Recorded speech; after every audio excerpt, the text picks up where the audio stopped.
انا جبت لكم الطريقه ديال الشا، بقاو معايا. الطريقه هذه غتفككم من الثقاف ومن التابعه ومن العوارض. غتحس براسك من بعد ما غدير الطريقه غتفك من كل شيء.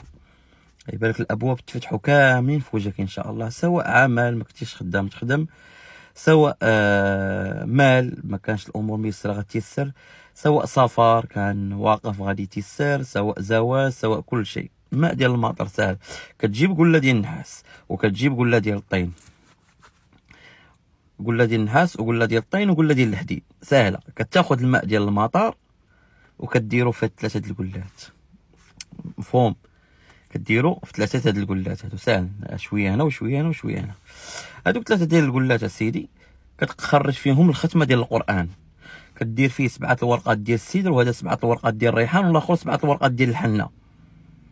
تمام. هذاك ديال الطين كدير فيه 7 الورقات ديال السدر، ديال النحاس 7 الورقات ديال الريحان، وديال الحديد 7 الورقات ديال الحنه. كلشي سهل، كلشي سهل باذن الله عز وجل.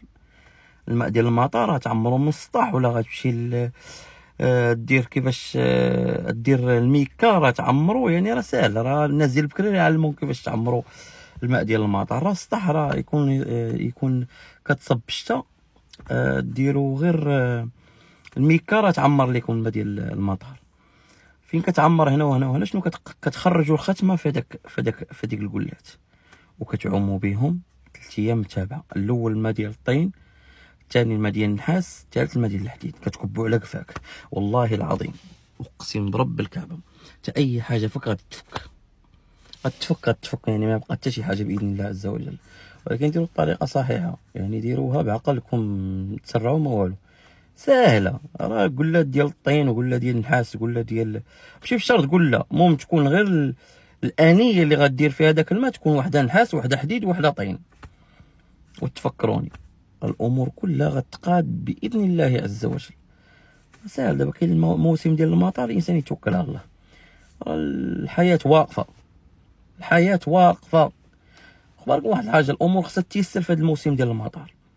شي الامور ديالك ميسر في هذا الموسم ديال المطر، عارف ان ما عندك والو. عرفتي راسك امورك معقده في هذه الامور ديال المطر وهذا الموسم ديال الشتاء او ديال البرد، عرف راسك انت مكحله، يعني عندك شي مصيبه روحانيه. شحال من واحد تيقول لك لا فات الشهر كتكون الازمه، ما كاينش شي حاجه مثل الازمه. كاين شي حاجه عندي رزقي غيوصلني، ولكن نشوف انا واش عندي شي عارض ولا شي مانع ولا شي ثقاف ولا شي حاجه هي اللي حاجبه بيني وبين هذاك الرزق، او بيني وبين هذاك التيسير، او بيني وبين هذاك المراد. اللي بغى يتواصل معنا 06 49 99 00 37. نسال الله لنا ولكم التوفيق، والسلام عليكم ورحمه الله.